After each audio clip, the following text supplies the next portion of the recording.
Hello friends, आज का हमारा विषय है जंगल के दावेदार उपन्यास, जो कि महाश्वेता देवी द्वारा रचित उपन्यास है। बांग्ला साहित्य के महान साहित्यकारों में से महाश्वेता देवी का नाम लिया जाता है। इनका जन्म 14 जनवरी 1926 को ढाका में हुआ था। उस वक्त ढाका भारत का एक हिस्सा था, जो कि अभी नहीं है, पाकिस्तान में जा चुका है। महाश्वेता देवी का जन्म एक साहित्यिक परिवार में हुआ था। इनके पिता मनीष कटक एक कवि और उपन्यासकारक थे और इनकी माता धरती देवी लेखिका और समाज सेविका रह चुकी हैं। इनकी रचना बांग्ला और हिंदी भाषा दोनों में रही है। इनकी रचनाओं में से जंगल के दावेदार, महेश्वर, ग्राम बंगाल, अमृत, संचय, आदिवासी कथा, ईंट पर ईंट अनेक रचना उन्होंने की है। अपनी पूर्ण जिंदगी में उन्होंने 40 से अधिक कहानियाँ और सैकड़ों उपन्यास लिखे हैं। उनको पुरस्कारों में से ज्ञानपीठ पुरस्कार, पद्म भूषण, साहित्य अकादमी एवं अन्य सम्मानों से पुरस्कार उनको मिला है। आइए अब बात करते हैं जंगल के दावेदार उपन्यास के बारे में। जंगल का दावेदार उपन्यास बांग्ला उपन्यास आरण्य अधिकारी का हिंदी अनुवाद है, जिसे महाश्वेता देवी ने किया है। इसमें बिहार के विभिन्न जिले में वनों या जंगलों में बसने वाले आदिवासियों का चित्रण सजीव ढंग से किया गया है। बिरसा मुंडा के जीवन का खाका प्रस्तुत किया गया है। इसमें बिरसा मुंडा के बचपन से लेके उसकी मृत्यु तक की कहानी वर्णन की गई है।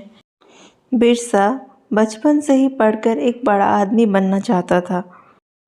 बिरसा बचपन से ही अपनी संस्कृति, अपने लोगों से बहुत प्रेम करता था और वो जब क्रिश्चियन के स्कूल में पढ़ने जाता था, वहाँ पादरी के मुंह से अपने मुंडा समाज के खिलाफ बातें सुनकर वहाँ पर आग बबूला हो जाता है और उसका वहाँ पे विद्रोही वाला रूप देखने को मिलता है। इसी कारण बिरसा वो स्कूल त्याग देता है और अपने जंगल के गांव आ जाता है। वो गांव आकर वहाँ का भगवान बन जाता है। वो पढ़ा लिखा होने के कारण सभी को सही राह दिखाने लगता है, जिससे लोग उसकी बात पर भरोसा करने लगते हैं।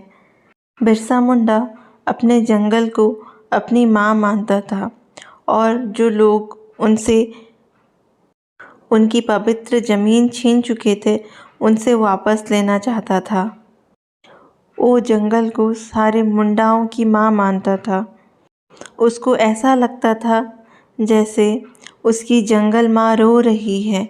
जंगल ही उत्पीड़ित है, दीकू लोगों के हाथों, कानून के हाथों आज बंदी है। बिरसा अपने ग्रामवासियों को दीकू लोगों से आज़ाद करने का वचन देता है। इस उपन्यास में बिरसा के संघर्ष की कहानी को बड़े ही अच्छे ढंग से उभारा गया है। इस उपन्यास में मुंडा आदिवासियों की गरीबी का चित्रण किया गया है।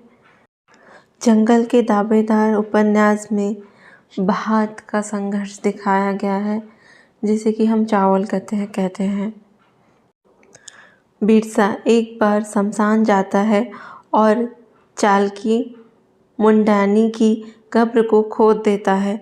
चालकी की चांदी की अंगूठी और 8 आने के पैसे भी उसके साथ दफन किए गए थे। बिरसा चांदी की अंगूठी और 8 आने पैसे लेके भाग जाता है। वो शनिवार के हाट में चांदी की अंगूठी बेच देता है और 8 आने के चावल खरीद लेता है। उसे पेट की आग के आगे और कुछ नहीं दिखाई देता। बिरसा को भात बहुत पसंद थी और वो भात के लिए तरसता था और उसकी माँ नमक के लिए। बिरसा किसी अंधविश्वास को नहीं मानता था। वो नए ज़माने के हिसाब से चलना चाहता था। वो सभी मुंडाओं को शिक्षित देखना चाहता था। बिरसा ने एक दुस्साध्य व्रत लिया था, मानो वो नदी की धारा को उल्टा बहा देना चाहता हो। बिरसा मुंडा हमारे इतिहास का एक ऐसा पात्र है जिसे इतिहास से मिटा तो दिया गया है, पर महाश्वेता देवी ने इसे अपने उपन्यास में अमर कर दिया है। बिरसा मुंडा जब लोगों को आंदोलन विद्रोहों के लिए तैयार कर रहा होता है, तो वो लोगों को और सशक्त और विश्वास दिलाने के लिए खुद को धरती आपा यानी जंगल का भगवान, धरती का भगवान बोलता है। वो सबको विश्वास दिलाने के लिए कहता है कि है धरती माँ, हम सब मिलकर इस धरती से दमनकारी और जो हमारे जंगल को हमसे छीनने लगे हैं, उनको यहाँ से खदेड़ना है, उनको यहाँ से उखाड़ फेंकना है। वो इस तरह लोगों के मन में विश्वास दिलाते चलता है। जब पुलिस बिरसा मुंडा को ढूंढ रही होती है, तब उसी के मुंडा जाति के लोग उसे पकड़ा देते हैं। पर इससे भी बिरसा मुंडा नाराज़ नहीं होता, क्योंकि उसको पता होता है कि 500 रुपये की कीमत एक मुंडा के लिए क्या होती है। 26 वर्ष का मुंडा ख़त्म हो जाता है। रिकॉर्ड के हिसाब से वो महामारी से मरा है, पर सबको यही पता है कि उसको मारा गया है। उसको जलाने के बाद उसकी राख को जंगल में बिखेर दिया जाता है, इसलिए कि जंगल माता को स्मरण कराया जाता है कि हे जंगल माँ, तुझे बिरसा ने नहीं भूला।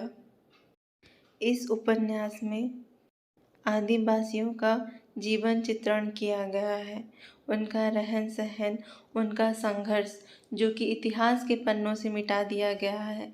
इतिहास में बस महान नेताओं का वर्णन है, पर उसके पहले जो विद्रोह शुरुआत हुआ था, जो लोगों ने अपनी चिता जलाकर लोगों को जागरूक कराया हुआ था स्वाधीनता संग्राम की तरफ बढ़ने के लिए, अपनी आज़ादी के लिए, उसको तो मिटा दिया गया है। पर महाश्वेता देवी ने अपने उपन्यास में इसे सदैव जीवंत कर दिया है। इस उपन्यास की ये खासियत ये है कि वर्तमान समाज को भी ये जागरूक करवा सकती है।